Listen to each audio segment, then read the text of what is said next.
Badan Perlindungan Pekerja Migran Indonesia atau BP3MI Aceh menggelar sosialisasi pencegahan pekerja migran Indonesia non-prosedural di Kabupaten Aceh Barat. Kegiatan ini berlangsung di Parkside Meligo Hotel, Blapo, pada Kamis 10 Juli 2025.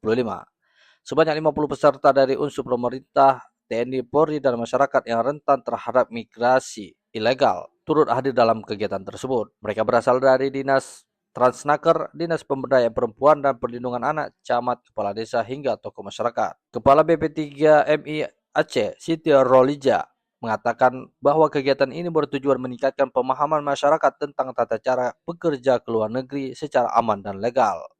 Tujuan utama kita adalah ingin menyebarkan informasi seluas-luasnya kepada masyarakat dan mengedukasi bagaimana tata cara bekerja ke luar negeri yang aman dan terlindungi, kemudian juga upaya untuk secara dini pencegahan tindak pidana perdagangan orang dengan modus operandi bekerja ke luar negeri. Siti juga mengingatkan pentingnya memahami Undang-Undang Nomor 18 Tahun 2017 tentang perlindungan pekerja migran Indonesia. Dalam pasal 41 disebutkan bahwa perlindungan terhadap pekerja migran Indonesia meliputi aspek sosial, ekonomi, dan hukum.